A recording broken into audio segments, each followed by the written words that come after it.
मराठीत काम करायचा तर मला नेहमीच आनंद होतो. मी सुरुवातच माझ्या करिअरची मराठीतूनच मी काम करायला सुरुवात केली. लक्ष्मीकांतना सगळ्यांना धरून ठेवायचा. हे सगळे गुण अभिनयमध्ये आहेत. थोड्याशा खोड्या त्याच्या कमी असतील पण जर अभिनय क्षेत्रात जम बसला नसता तर प्लॅन बी म्हणून काय रेडी होता?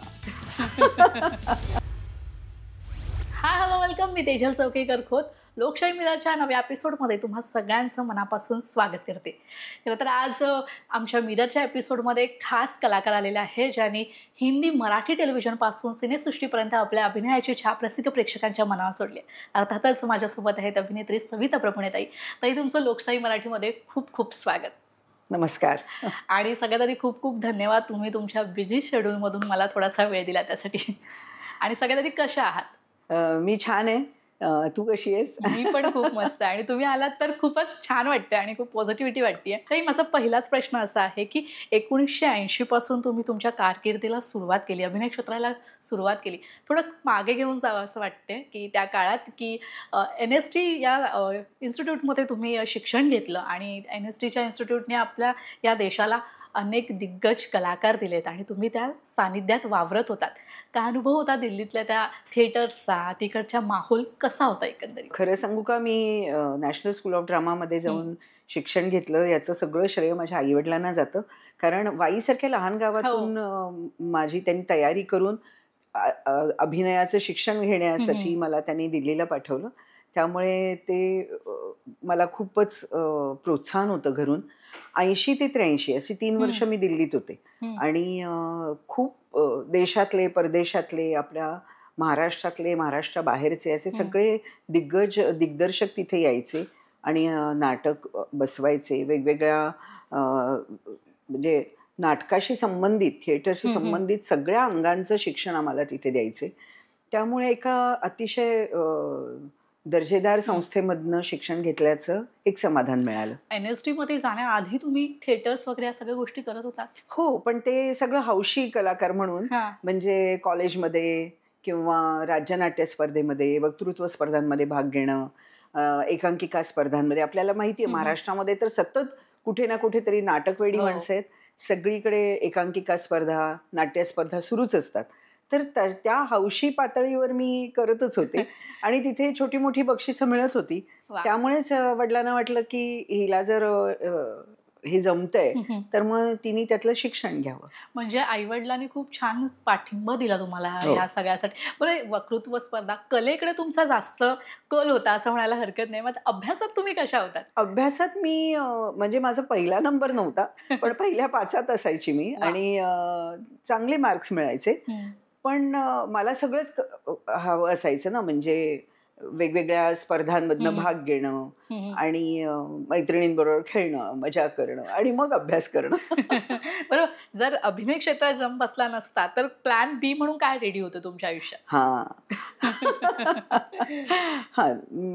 मी जर्नलिझमला सुद्धा जाण्यामध्ये इंटरेस्टेड होते किंवा मग माझ्या आजीची अशी इच्छा होती की मी लॉ करावं. तर त्यामुळे त्या दृष्टीने पण माझा विचार सुरू होता. लॉ साठी म्हणजे जर्नलिझम देखील करायची इच्छा होती. हो. म्हणजे खूप छान सेट होता तुमचा सगळं विचार आणि जे ठरवलं ते सगळं झालं. मात्र NST मध्ये असताना अनेक कलाकार तिकडे असणार, तिकडे शिक्षण घेत असणार. तुम्ही तिथे जेव्हा राहत होता तुमची कोणासोबत जास्त गट्टी जमली आणि तुम्ही कोणाला जास्त ऍडमायर करायचा तेव्हा? मला म्हणजे मी जेव्हा फर्स्ट इयरला ऍडमिशन घेतली तेव्हा स्टुडंट म्हणून रत्ना पाठक 3ऱ्या वर्षाला होत्या. त्यांचं ते 3rd इयरला होत्या त्या आणि 2nd इयरला वामन केंद्रे होते. तर त्याच्यामुळे त्यांना मी बघतच होते की ते कुठल्या पद्धतीची नाटकं करतायत, कसे करतायत. त्यामुळे बरेच असे लोक होते की जे विद्यार्थी जरी होते तरी चमकत होते NSD मध्ये. त्यामुळे त्यांचा एक आदर्श होताच डोळ्यासमोर. बरं ताई, आता तुम्ही म्हणालात की तुम्ही वाईला राहायचात. वाई एक छोटंसं गावात तुम्ही राहत होतात, त्यानंतर दिल्लीत शिफ्ट झालात NST शिक्षणासाठी वगैरे. तुम्हाला कसा माहोल वाटला होता तिथे? तुम्ही कसे राहायचे? कोण रूममेट्स होते तुमचे तिथे? आणि खाणं पिणं या सगळ्या गोष्टी अगदी बदलल्या असतील. कसे होते ते दिवस? खूपच मोठा धक्का होता मला तिथे मी दिल्लीला गेल्यावर. कारण मी अशी मध्ये पुण्याला थोडे दिवस राहून, मुंबईला थोडे दिवस राहून असं नव्हतं. मी डायरेक्ट, आणि तिथे सगळं हिंदी भाषा होती. ज्याची मला सवय नव्हती हो. आणि हिंदी नुसती बोलायची नव्हती आपापसात घरी, तर ती नाटकातून व्यक्त करायची होती प्रेक्षकांसमोर. ते सुद्धा दिल्लीतल्या प्रेक्षकांसमोर जाऊन हिंदीत बोलायचं होतं. त्यामुळे त्याचं एक दडपण होतंच. पण तिथे एक असं होतं, की सगळे जे स्टुडंट होते ते वेगवेगळ्या राज्यातून आलेले असायचे. त्यामुळे कुणालाच हिंदी खूप येत नव्हती. तर आणि आमच्याकडनं त्याचा सराव पण करून घेतला जायचा, की नाही हे तुम्ही असा उच्चार नाही असा पाहिजे. त्यामुळे पण हॉस्टेलला मी पहिल्यांदाच राहत होते. घरात जे असं किंवा वाईमध्ये जे असं सुरक्षित वातावरण होतं ते एकदम सोडून मी वेगळ्याच वातावरणात गेले. वेगळ्याच भाषेमध्ये लोकांशी बोलायला लागले आणि होमसिक म्हणजे आपल्याला घरची आठवण खूप यायची. असं वाटायचं की जावं आता पटकन मध्येच. पण सोडून जायचं नव्हतं मला. अर्धवट सोडून जायचं नव्हतं. कारण माझ्या आवडीचा विषय होता आणि ते दिवसभर आम्ही त्याच विषयामध्ये होतो. म्हणजे तो फुल टाईम कोर्स आहे. असं नाही की तुम्ही नोकरी करत करत केलाय किंवा तुम्ही दुसरं काहीतरी शिकत केलाय. तो फुल टाईम कोर्स आहे. त्यामुळे तुम्ही सकाळपासून संध्याकाळपर्यंत नंतर नाटकाच्या रिहर्सल्स असतील तर ते दिवसभर तुम्ही नाटक आणि नाटकाच्या संदर्भातच असायचं. खरं तर ताई आपण आपल्या आवडीचं काम करत असू तर आपल्या इच्छा आपोआप तिथे मन आपलं तिथे लागलंच जातं. बरं ते NSD मध्ये शिक्षण घेतलं, तिथे थेरिकल प्रॅक्टिकल या सगळ्या गोष्टी झाल्या. मात्र जेव्हा NSD मधून बाहेर आल्यानंतर जेव्हा तुम्हाला पहिलं काम मिळालं तेव्हा म्हणजे थिएटरचा जास्त अनुभव असल्यामुळे टेक्निकल गोष्टी नव्याने ओळख तुमची निर्माण झाली त्याच्यामुळे. किती आव्हानात्मक होत्या सगळ्या गोष्टी म्हणजे टेक्निकल, स्क्रिप्ट पाठ करणं या सगळ्या गोष्टी किती आव्हानात्मक होत्या तुमच्यासाठी? खूप आव्हानात्मक होत्या. पण मी तुला खरं सांगू का अभिनेत्री म्हणून मला म्हणजे पहिल्यांदा जेव्हा मला एक व्यावसायिक नाटक मिळालं ते होतं महाराणी पद्मिनी नाट्यसंपदेचं. आणि एकतर त्या संस्थेने माझी निवड केली होती ते सुद्धा महत्त्वाच्या मध्यवर्ती भूमिकेसाठी. याचं पण एक दडपण होतं. आणखीन एक मला दडपण होतं की NSD 3 वर्ष मी विदाऊट माईक्स आम्ही नाटक करायचो. म्हणजे लाऊडस्पीकर नसायचे. त्यामुळे तुमच्या आवाजाचीच रेंज अशी पाहिजे की प्रेक्षकांना तुमचा आवाज ऐकू गेला पाहिजे व्यवस्थित शब्द वगैरे. त्यामुळे मला जेव्हा असं कळलं की आता हे थिएटरमध्ये शोज आहेत त्यामुळे मग आणि माईक समोर आहेत तर तो लाऊड नाही ना वाटणार याचं पण एक दडपण होतं मला. पण या सगळ्या गोष्टी मला सुदैवाने पहिलेच दिग्दर्शक शशिकांत निकटे जे NSDचे खूप सिनियर होते तर त्यांनी मला खूप सांभाळून घेतलं, शिकवलं आणि त्यामुळे प्रवास सोपा झाला माझा. बरं ताई 1980-83 या दरम्यान तुम्ही या सगळ्या म्हणजे तुमचा बसला असं म्हणायला हरकत नाही. मात्र तो काळ असा होता ना की मुलींना शिक्षणासाठी सुद्धा बाहेर पाठवणं खूप अवघड होतं आणि तुम्ही दिल्लीत अभिनयाच्या शिक्षणासाठी गेलेलात. तुम्ही म्हणालात की आईवडिलांचा सपोर्ट होता, मात्र तरी सुद्धा तो सपोर्ट किती कायम कसा ठरला आणि किती छान होता तुमच्यासाठी? नाही, विरोध झालाच नाही. म्हणजे इतकं आश्चर्यकारक घटना होती की अरे वा ही छान करते काम. म्हणजे सगळ्यांकडून कळत होतं की बाबा रिस्पॉन्स चांगला येतो. ज्या मी एकांकिका स्पर्धांमध्ये भाग घेतला होता, बक्षिसं मिळत होती. त्यामुळे मग आता तू काय करणार, जर तुला ह्याचं शिक्षणाचे पण कोर्स आहे माहिती करून घे. तू कुठल्या कुठल्या युनिव्हर्सिटीजमध्ये BA मी वाईला केलं तर त्याच्यामुळे ते पोस्ट ग्रॅज्युएशन करण्यासाठी किंवा पुढे काही शिकायचं असेल तर जर तुला नाटक या विषयात शिकायचं असेल तर या युनिव्हर्सिटीमध्ये हे कोर्स आहेत किंवा नॅशनल स्कूल ऑफ ड्रामा आहे त्याच्यासाठी ही तर सांगितलं. हो माझ्या वडिलांनी मला सांगितलं किंवा त्याच्यासाठी तयारी करून घेताना आईनी मदत केली. म्हणजे घरूनच उत्साही होते सगळे. त्यामुळे विरोध वगैरे काही नव्हता आणि कौतुक होतं आणि जास्त त्यांना खूप आनंद झाला जेव्हा मला ऍडमिशन मिळाली. त्यांनाही काळजी वाटत होती की एकटी राहील की नाही, घर सोडून पहिल्यांदाच जाते. 84 मध्ये मी मुंबईत आले कोर्स करून आणि 84 पासून मी व्यावसायिक क्षेत्रात उतरले. या क्षेत्रात मला तसं इथे आमच्या घरामध्ये या क्षेत्रात कोणी नसल्यामुळे म्हणून मला हातपाय तर मारावेच लागले. सगळ्यांना जाऊन भेटणं आणि सांगणं की मला तो स्ट्रगल पिरियड होता. देवाच्या कृपेने मला नाटकही चांगल्या संस्थेचं मिळालं आणि सिनेमाही लेक चालली सासरला. पहिलाच सिनेमा खूप गाजला.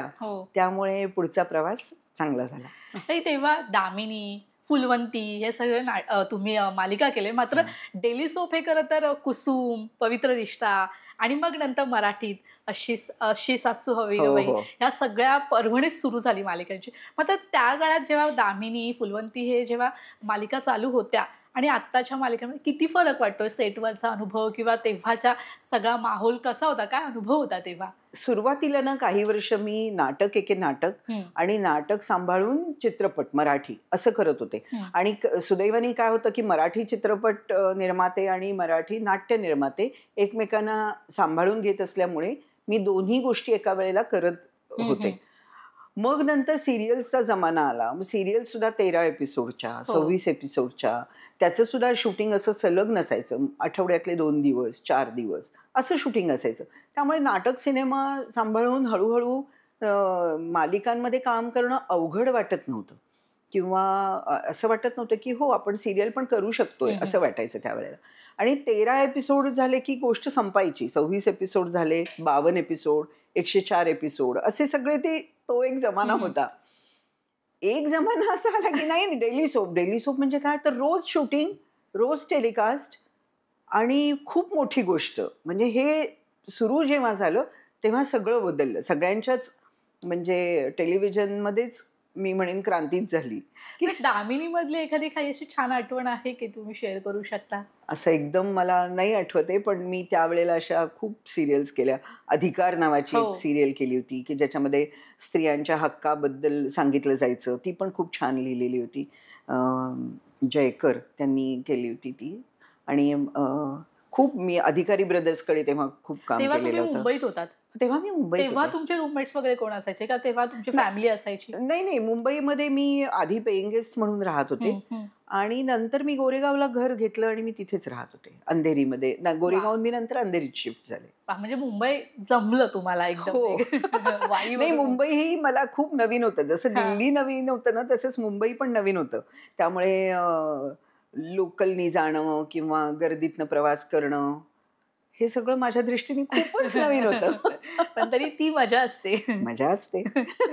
पण ताई मला असं विचारायचं की आता छान पुन्हा एकदा मस्त कमबॅक केलाय वडापाव या चित्रपटाच्या निमित्ताने आणि प्रसाद ओक आहे त्या चित्रपटात आणि न्यू जनरेशन आहे, सगळेच नवीन कलाकार आहेत, त्यांच्यासोबत काम करते आणि मोठी गोष्ट आणि विशेष गोष्ट म्हणजे अभिनय सोबत देखील काम करताय. लक्ष्मीकांत बेर्डे यांचा मुलगा आहे तो आणि काही वर्षांआधी तुम्ही त्याच्यासोबत लक्ष्मीकांत बेर्डे यांच्यासोबत काम केलं. म्हणजे कसे दिवस पटापटा निघून जातात कळतही नाही आपल्याला. तर अभिनयमध्ये त्यांच्या बाबाची कोणती गोष्ट तुम्हाला जाणवली की नाही लक्ष्मीकांतमध्ये पण हीच गोष्ट होती ना जी मला अभिनयमध्ये दिसतीये, असं तुम्हाला बॅक ऑफ द माइंड असं काही गोष्टी जाणवल्या? लक्ष्मीकांत सगळ्यांना धरून ठेवायचा. म्हणजे सेटवर असेल तर प्रसन्न वातावरण असायचं. हास्य विनोद करणं, प्रसन्न वातावरण, सगळ्यांशी गप्पा मारणं, मिळून मिसळून वागणं, हे सगळे गुण अभिनयमध्ये आहेत. त्यामुळे अभिनय सेटवर असला की सुद्धा छान वातावरण आणि थोड्याशा खोड्या त्याच्या कमी असतील पण तो सगळ्यांमध्ये खूप मिळून मिसळून छान राहतो. आणि पदोपदी आम्हाला लक्ष्मीकांतची आठवण येते, पदोपदी. आणि प्रसाद ओक बरोबर काम करायची माझी खूप इच्छा होती, कारण त्यांनी बऱ्याच चित्रपटातलं मी त्यांचं काम बघत आली. हा तर त्यांचा 100वा चित्रपट आहे आणि दिग्दर्शक म्हणून त्यांच्या हाताखाली काम करायची संधी मिळाली, त्यामुळे खूप आनंद झाला. त्याच्यानंतर गौरी नलावडे, रितिका आहे, शाल्व आहे, रसिका, सगळे आणि सिद्धार्थ साळवी, सगळ्यांबरोबर काम करताना अर्थात मी पहिल्यांदाच त्यांच्याबरोबर काम करत होते, पण छान अनुभव होता. माझा पुढचा प्रश्न असा आहे की मराठीत जर तुम्ही काम केलंच आहे, मात्र हिंदी मालिका देखील तुम्ही खूप साऱ्या गेल्यात, आता अनुपमा देखील तुम्ही केली आहे, तर मला हे विचारायचं की हिंदी आणि मराठी ह्यामध्ये काय फरक जाणवतोय? म्हणजे भाषा वगळता काय गोष्टीमध्ये फरक तफावत आहे? प्रोडक्शन हाऊसेस, सेटवरचं वातावरण, कलाकार, काय जाणवतं तुम्हाला? खूप फरक आहे अशातला भाग नाही आहे. कारण एका कलाकाराच्या दृष्टीने आम्ही बघतो की भूमिका कुठली आहे. आणि मराठीत काम करायचं तर मला नेहमीच आनंद होतो, कारण माझे प्रेक्षक आहेत. मी सुरुवातच माझ्या करिअरची, मी स्वतः मराठी आहे आणि मराठीतूनच मी काम करायला सुरुवात केली, त्यामुळे मला आवडतंच मराठीत काम करायला. हिंदी मालिका एवढंच होतं की तुम्हाला देशात परदेशात सगळीकडेच तुम्ही पोचता. जिथे जिथे हिंदी भाषा पाहिली जाते, ऐकली जाते, तिथे तिथे ह्या सिरियल पोचतात. त्यामुळे प्रेक्षक वर्ग जास्त वाढतो. आता तर काय मराठी मालिकाही सगळ्या जगात पोचतात, त्यामुळे काही तोही प्रश्न राहिलेला नाही. मराठी सिरियलमधलं वातावरण खूप कौटुंबिक असतं. सगळे एकमेकांना ओळखत असतात. बऱ्याच कलाकारांना थिएटरची पार्श्वभूमी असल्यामुळे एकमेकांची कामं पाहिलेली असतात. तर त्यामुळे आपण यांना ओळखतोच की असं होतं. हिंदीमध्ये तसं नाही होत. हिंदीमध्ये सगळ्यांची ओळख करून घ्यावी लागते. हळूहळू कळत जातात ते. बरं ताई, आता मालिका चालू आहे, छान मालिका चालू आहे, परत सिनेमा देखील चालू आहे. या दोन्ही कामं तुम्ही करताय. स्वतःसाठी किती वेळ देताय? मेंटल पीससाठी काय करताय तुम्ही या सगळ्या धकाधकीच्या जीवनात? खरं सांगू का, मी सध्या म्हणजे मी पूर्वी इतकं 25-30 दिवस काम नाही करत आहे. मी अच्छा. 15 ते 20 दिवस मी काम करते. 8-10 दिवस मी विश्रांती घेते. कधी पुण्याला जाते माझ्या हं, हं. आईकडे. त्याच्यानंतर मला हवं मी हं. दुसरे चित्रपट पाहते, दुसऱ्यांची कामं पाहते, नाटकाला जाते आणि विश्रांती घेते. त्यामुळे मला असं फ्रेश होते मी म्हणजे थोडक्यात. आणि घरोघरी मातीच्या चुली चं सुद्धा आमचं कसं आहे, की काही ठराविक दिवस मी काम केल्यावर मला सुट्टी मिळते. म्हणजे हं, असं नाही हं. होत, की वेळच नाही मिळत. त्यामुळे ते सांभाळून मला इतर काम करायलाही वेळ मिळतो किंवा माझ्या आवडीचा एखादा चित्रपट आला, तर मी तो करते. ताई, मला पुढचा प्रश्न थोडा पर्सनल आहे सात्विकाबद्दल. खरं तर तिचं नाव पण खूप छान आहे सात्विका. मला तिच्या नावामधलं गूढ रहस्य पण जाणून घ्यायला आवडेल, की का असं नाव ठेवलं? आणि सात्विकाने तुमचे कोणते सिनेमा पाहिलाय आणि जो तिला वारंवार पाहायला आवडतो? ती नेहमी सांगते, "अगं मला तुझा सिनेमा खूप आवडतो आणि मला सतत हा सिनेमा पाहावा असा वाटतो." आता सात्विका या नावाबद्दल, तर सात्विकाचा जन्म झाला 5 नोव्हेंबर, रंगभूमी दिन. वॉव! त्यामुळे जो नटराजाचा श्लोक आहे त्याच्यामध्ये सात्विक हा शब्द येतो. म्हणून वॉव! मी म्हटलं, की ते अगदी चपखल आपण म्हणतो ना हां. तसं बसलं ते आणि आम्हाला घरात पण सगळ्यांना ते नाव आवडलं. खूप मस्त आहे. म्हणून आम्ही तिचं नाव सात्विका ठेवलं. सात्विकानी माझे चित्रपट पाहिलेले आहेत आधीचे सुद्धा, हं. लपंडाव, कळत नकळत, त्याच्यानंतर मुंबई, पुणे, मुंबई. मोठी झाल्यावर तर तिने हे सगळे चित्रपट पाहिले. अ, अ, आता वडापाव.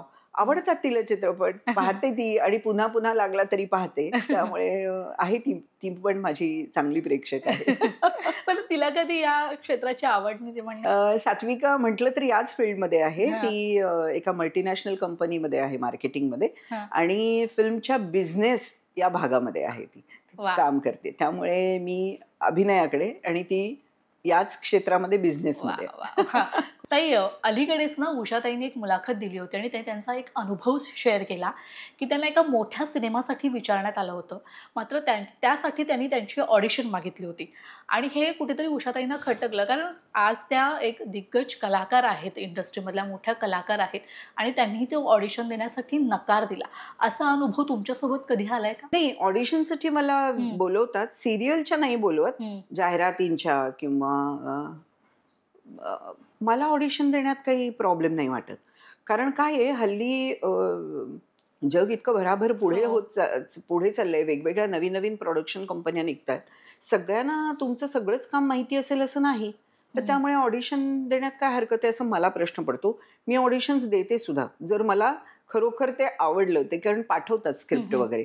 ते स्क्रिप्ट मला आवडलं तर मी ऑडिशन देते. मला काहीच प्रॉब्लेम नाहीये. तर तुम्ही कधी असं कुठल्या ऑडिशनसाठी तुम्हाला रिजेक्शन आलंय वगैरे आणि अशा कुठल्या गोष्टी नाही, घडल्या? रिजेक्शन म्हणजे तुम्ही हं, शॉर्टलिस्ट होता, मग नंतर तारखा जमत नाहीत किंवा काही वेळेला त्यांना दुसरंही हं. आर्टिस्ट त्या भूमिकेसाठी योग्य वाटू शकतो. पण ते आपल्याला मान्य असायला हवं ना, कारण काय शेवटी कास्टिंग डायरेक्टर असतात ते पूर्ण फॅमिली कशी दिसते किंवा त्या भूमिकेत तुम्ही व्यवस्थित बसता की नाही हे पाहत असतात. त्यांना ते स्वातंत्र्य मिळायला हवं आणि मला वाटतं ऑडिशन द्यायला माझी कधीच काही प्रॉब्लेम नसतो.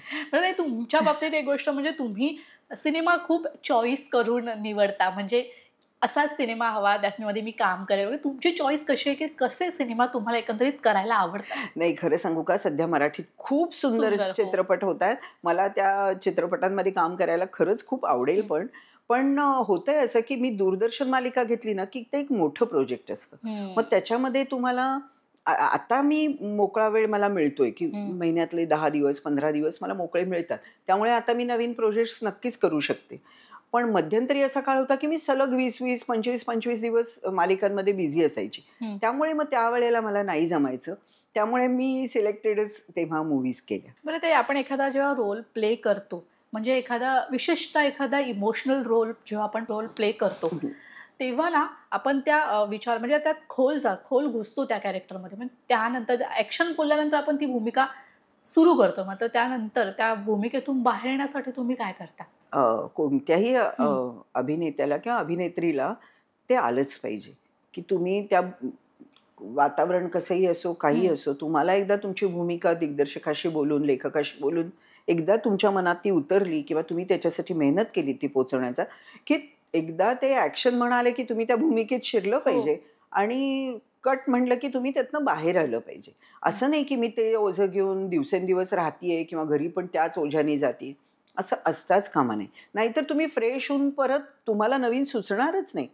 त्यामुळे असं होत नाही. असं त्याची सवय करून घ्यावी लागते. ते तुम्हाला तंत्र माहिती असायला पाहिजे. कारण आपण एकदम इमोशनल झोनमध्ये घुसलो ना, की त्यातून बाहेर पडायला खूप वेळ लागतो ना.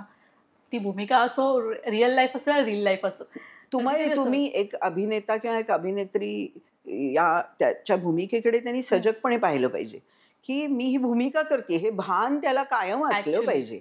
आणि त्या भूमिकेतनं तुम्ही बाहेर आलात, की तुम्ही नॉर्मल असायला पाहिजे. हे तरच ते नैसर्गिक प्रक्रिया आहे ती म्हणजे. ताई आपण रंगभूमीवर जेव्हा काम करतो, झोकून काम करतो आणि आपल्याला अक्षरशः माहिती नसतं, की आपण कामामध्ये इतकं गुंगलोय आणि समोरून जेव्हा छान प्रतिसाद मिळतो प्रेक्षकांकडून, हा अनुभव जेव्हा एखाद्या कलाकाराला अनुभवता येतो, तेव्हा आपसुकच डोळ्यातून पाणी येतं. असा अनुभव तुमच्यासोबत कधी घडलाय का? आमचं एक नाटक होतं 4 दिवस प्रेमाचे, जे खूप गाजलं, ज्याचे 1000 प्रयोग झाले. परदेश दौरा देखील झाला ना हो, याचा? हो. तर त्याच्यामध्ये प्रशांत दामले, अरुण हं. नलावडे, कविता लाड, वीणा जामकर, आम्ही सगळे काम करत होतो. पण अशाच खूप प्रयोगांमधला एका प्रयोगात असं झालं होतं, की त्याच्यामध्ये ना आमच्या नाटकामध्ये सगळ्यात शेवटचा प्रसंग अतिशय भावनाविवश असा असा होता. हं, हं. आणि त्याच्यामध्ये ती जी बायको असते, हं, हं. तिला दिसत नसतं हं. आणि तो नवरा कसा सांभाळून घेतो आयुष्यभर तिला. हं, हं. असं ते हळूहळू वार्धक्याकडे झुकलेलं असं जोडपं होतं. आणि त्याच पद्धतीचं अनुभव आम्हाला स्टेजवर म्हणजे थिएटरमध्ये पण आला. म्हणजे त्या प्रयोगाला एक जोडपं असं आलं होतं, ज्याच्यामध्ये बायकोला चालता येणं शक्य नव्हतं. त्यामुळे त्यांनी ती व्हीलचेअर विंगमध्ये आणून ठेवली होती. बापरे! नवरा खरं म्हणजे समोर जाऊन बसून बघू शकत होता ते नाटक, तिला हं, एकदा हं. व्हीलचेअर विंगमध्ये ॲडजस्ट करून दिल्यावर. पण नाही, त्यांनी संपूर्ण नाटक बायकोबरोबर ते विंगमधूनच पाहिलं. वॉव! ते पाहिल्यावर म्हणजे आम्हाला सगळ्यांनाच खूप भरून आलं होतं, की असं वाटलं, की जे आम्ही स्टेजवर दाखवतोय तेच आत घडतंय. आणि ते असं काम केल्याचं सार्थ वाटतं, की हो. यार आपण आज काहीतरी केलंय. मराठी सिनेमे अगदी खूप छान केले आणि खूप गाजले देखील. त्या सिनेमाचे काही मी स्क्रीनशॉट तुम्हाला दाखवणार आहे आज. तुम्हाला त्या फ्लॅशबॅकमध्ये घेऊन जाणार आहे. तुम्हाला त्या आठवणी ताज्या होतायत का पाहायच्यात आणि त्या मेमोरेबल आठवणी काय त्या तुम्ही ज्या साठवून ठेवल्यात त्या आम्हाला सांगायच्या आहेत. चालेल. सांगूया? हां, मला असं वाटतं, की हा खरं कधी बोलू नये या सिनेमातला फोटो आहे आमचा. वर्किंग स्टिल ज्याला आपण म्हणतो. अशोक सराफ, लक्ष्मीकांत बेर्डे आणि मी. तुम्ही मला ओळखलत का? ह्याच्या काही आठवणी नाही. हा सिनेमा करताना खूप मजा आली होती. कारण ह्याच्यामध्ये एका रात्रीची गोष्ट आहे. जेव्हा एक रात्र नवरा घरी येत नाही, त्याच्यानंतर काय-काय होतं. तर खूप छान. या दोघांबरोबर काम करतानाचा अनुभव कायमच चांगला आहे. आणि हा मोस्ट. हा फोटो बघितला, की मला माझ्या सगळ्या कळत-नकळत या सिनेमाच्या आठवणी जाग्या झाल्या. विक्रमजींबरोबर काम करणं, स्मिता तळवलकर, शन्ना नवरे, सुलभाताई देशपांडे सगळ्यांच्या आठवणी जाग्या झाल्या. आणि हां, मराठी सिनेमात किंवा कुठल्याही सिनेमातली हिरोईन म्हटलं, की झाडामागे हिरो बरोबर पळणं आणि गाणी म्हणणं. पण काही त्यातलंच हे आठवणी गाणं. ते शूट करतानाच्या काही आठवणी असतील ना, किस्से असे घडले असेल ना ते शूट करताना? नाही किस्से असं नाही, पण कोणतंही गाणं म्हणलं, डान्स म्हणलं, की मला दडपणच यायचं. पण हिरोईन म्हणलं, की ते सगळं हां. आलंच ना, त्यामुळे मजा यायची. हां. बापरे! हो, गोविंद निहलानींची पार्टी नावाची फिल्म मी केली होती. मला वाटतं माझ्या करिअरमध्ये अगदी सुरुवातीला मी जेव्हा मुंबईत अगदी नवीन आले होते, त्यावेळेला एक छोटीशी भूमिका केली होती. त्यातला हा फोटो आहे. बापरे! बरंच काम केलंय तुम्ही. आणि ते पहिलं काम नेहमी स्पेशल असतं. ते नेहमीच आपल्याबरोबर असतं. काय आठवणी आहे त्याच्या? नाही, तेव्हा मी अक्षरशः खूपच नवीन होते, अगदी हां. चाचपडत होते. आणि नॅशनल स्कूल ऑफ ड्रामामध्ये मी अभिनयाचं शिक्षण घेतलं तरी रंगभूमीवरचं होतं. हा हं. चित्रपट होता. हो. ते सुद्धा दिग्गज दिग्दर्शकांबरोबर हो. वेगवेगळे सगळे बरोबरचे सहकलाकार मोठे होते. त्यामुळे दडपण होतं, पण चांगला अनुभव होता. ही माझी मैत्रीण आहे अलका कुबल. तिच्याबरोबर मी पहिला माझा व्यावसायिक सिनेमा केला, लेक चालली सासरला. आणि खूप आठवणी आहेत. आमचं जयप्रभामधलं शूटिंग, शशिकलाताई, शरद तळवलकर, लक्ष्मीकांत, सगळ्या महेश कोठारे सगळ्यांबरोबर काम करण्याचा अनुभव खूप छान होता. तर ह्याचे काही खास आठवणी आहे म्हणजे तुम्ही अशा थिएटर्समध्ये जाऊन वगैरे पाहिला होता या सिनेमा, लोकांचा कसा प्रतिसाद मिळतोय? यातली भूमिका खूप माझी महत्वाची होती, की हुंडाबळी या विषयावर ते होतं.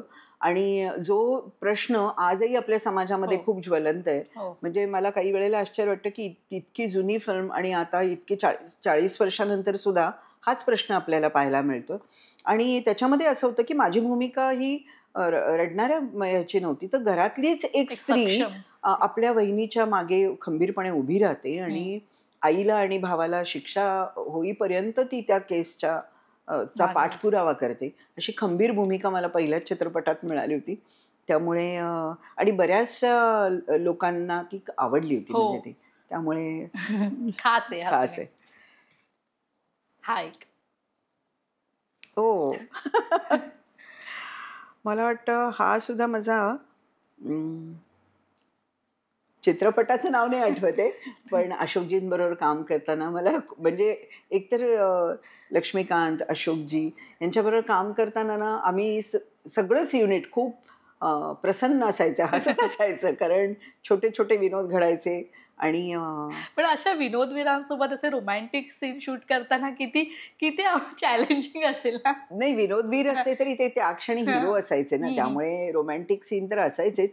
पण ते हे सगळे लोक ना, मी म्हटलं तसं की ऍक्शन म्हटल्यावर सगळे आपापल्या भूमिकेत एकदम परफेक्ट असायचे. त्यामुळे आणि या सगळ्या लोकांनी मला, विशिष्ट अशोकजींनी पण इतकं सांभाळून घेतलं, कारण माझ्या त्या सगळ्या नवीन वाटचाल सुरू होती, पण ते त्यात मुरलेले होते. त्यामुळे या सगळ्या लोकांनी खूप सांभाळून मार्गदर्शन देखील झालं. हा एक तेरे नाम. हा, तर ही हिंदीतली माझी फिल्म तेरे नाम.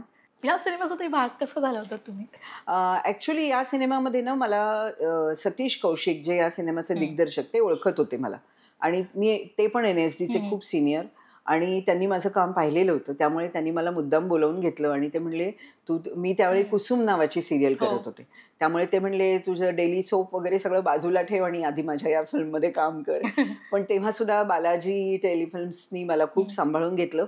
आणि रोज मी सकाळी कुसुमचं शूटिंग करून याच्या सेटवर जायची आणि या चित्रपटाचं शूटिंग इथेच सुरू होतं. त्यामुळे दोन्ही प्रोजेक्ट एकदमच करत होते मी तेव्हा. पण सचिन खेडेकर, सलमान खान सोबत काय असं काही छान असं मेमोरेबल आठवणी आहेत? खूप चांगल्या आठवणी आहेत, कारण मी म्हटलं तसं हे इतके सगळे मुरलेले कलाकार, स्टारडम जे काय असतं ते फार जवळून बघायला मिळालं. आणि ते सगळे जेव्हा सेटवर असतात तेव्हा सगळ्यांशी कसे मिळून मिसळून वागतात ते बघायला मिळालं. एक शेवटचा फोटो दाखवते. खरं तर हा खूप इमोशनल करणारा सीन आहे. म्हणजे तुम्हाला जर मी दाखवला तर ह्या मालिकेतले 2 कलाकार आज आपल्यासोबत नाही आहेत आणि नुकतीच ही घटना घडली आपल्यासोबत. आणि आपल्या सगळ्या सिनेसृष्टीत आणि सगळ्यांनाच खूप धक्का देणारी गोष्ट होती की प्रिया मराठे आपल्यात नाही आणि सुशांत देखील नाही आहे. ह्या मालिकेच्या काही आठवणी? पवित्र रिश्ता हे जे प्रोजेक्ट आहे हे आमच्या सगळ्यांच्याच हृदयात मध्ये एक वेगळं स्थान आहे या सिरियलच्या संदर्भात. आणि लोकांना इतकी अतिशय आवडलेली सिरियल. फक्त एक म्हणजे हे जे आपण म्हणतो ना की प्रिया, सुशांत यांच्या बाबतीत हे जे काय झालं ते आम्हाला सगळ्यांना फार चटका लावून गेलं आणि आम्हाला फार खूप खूप खूप वाईट वाटलं. खूप अजूनही म्हणजे असं व्हायलाच नको होतं. इतकी तरुण मुलं, इतकी गुणी मुलं अशा पद्धतीने आपल्यातून निघून जाणं हे अजिबातच आम्हाला पटलेलंच नाहीये. म्हणजे ऍक्च्युली प्रियाचा आजारपणच माहिती नव्हतं आणि तिचं जेव्हा निधनाची बातमी आली तेव्हा धक्काच बसला. खूप धक्कादायक होतं. आणि आमचा तर अजून विश्वास बसत नाही. असं वाटतं की पटकन मेसेज येईल, कधीतरी बोलणं होईल, हसत हसत प्रिया समोर येईल असं वाटतं. त्यामुळे सेटवर प्रियासोबतची अशी काही छान आठवण आहे? अरे आम्ही खूप दंगा करायचो, आम्ही खूप हास्य विनोद करायचो, खूप मजा मस्ती करायचो. म्हणजे पवित्र रिश्तामध्ये आम्ही खूप काम पण करायचो, पण कामाव्यतिरिक्त आम्ही इतके तास काम एकत्र केलेले आहे की आम्हाला ही सगळी मजा खूप आवश्यक होती आणि ती आम्ही पुरेपूर, मी म्हटलं तसं प्रार्थना, अंकिता, प्रिया या आणि मी, बरेचसे लोक तिथले मराठी होते, त्यामुळे मराठी एकत्र जेवणं, एकत्र गप्पा मारणं, ह्या सगळ्या, आणि ह्याच्यात पण ती माझी मुलगी होती, त्याच्यामुळे एक वेगळी जवळीक होती तिच्याबरोबर. त्याच्यामुळे मी नाही सांगू शकत शब्दांमध्ये की मला काय वाटतं, पण सुशांत आणि प्रिया खरंच खूप चटका लावून जाणारी गोष्ट होती प्रियाचं असं अचानक जाणं. विश्वासच बसत नाही आज. आपसुकच डोळ्यातून पाणी येतं आणि डोळे भरून येतात या गोष्टी. खूप गुणी कलाकार होती आणि खूप गोड मुलगी होती.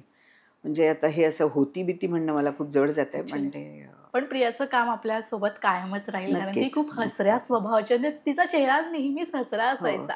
आणि ती फायटर होती, तिने खूप स्ट्रगल करून ती या क्षेत्रात आली आहे.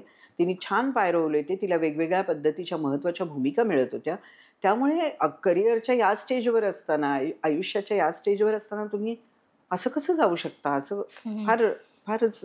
म्हणजे प्रियाची एक्झिट खरंच मनाला चटका लावणार होती, पण तिचे काम नेहमीच अस्मरणीय असेल आणि आपल्या हृदयात नेहमीच असेल. तर तुमच्या दृष्टीने एक परिपूर्ण कलाकार म्हणजे काय? मला असं वाटतं की त्याच्याकडे आलेली भूमिका त्यांनी सर्वार्थाने, सर्वांगाने प्रेक्षकांपर्यंत पोचवणं, आणि त्यासाठी त्यांनी स्वतःवर मेहनत करणं, स्वतःला समाजामध्ये आजूबाजूला काय घडतंय याच्या बाबतीत सजग असणं, त्यांनी वेळोवेळी वेगवेगळ्या विषयांवरचं वाचन करणं, चांगले चित्रपट पाहणं, चांगल्या गोष्टी पाहणं, तर हे स्वतः अनुभव घेणं आणि ते वेगवेगळ्या लेखकांनी जी उभी केलेली भूमिका आहे ती समर्थपणे प्रेक्षकांपर्यंत पोहोचवणं म्हणजे परिपूर्ण कलाकार. ते करता तुम्ही देखील अष्टपैलू आहात असं म्हणायला हरकत नाही. मालिका एका साईडला सिनेमा, या सगळ्या गोष्टी, नाटक, या सगळ्या गोष्टी तुम्ही करताय. पुन्हा एकदा मला तुम्हाला रंगभूमीवर पाहायचं आहे, मोठ्या पडद्यावर पाहायचं आहे आणि अशाच उत्तरोत्तर छान छान मालिका तुमच्या आमच्या भेटीला यावं हीच इच्छा आहे. आणि तुम्ही इथे आलात, वेळ काढून, त्यासाठी खूप खूप धन्यवाद. थँक्यू. मलाही खूप आनंद वाटला आणि धन्यवाद. तर लोकशाही मिरर या विशेष कार्यक्रमात वेळ झाली इथेच थांबायची. पुन्हा भेटूया नवीन कलाकारासहित. तोपर्यंत तुम्ही कुठेही जाऊ नका, पाहत राहा लोकशाही मराठी.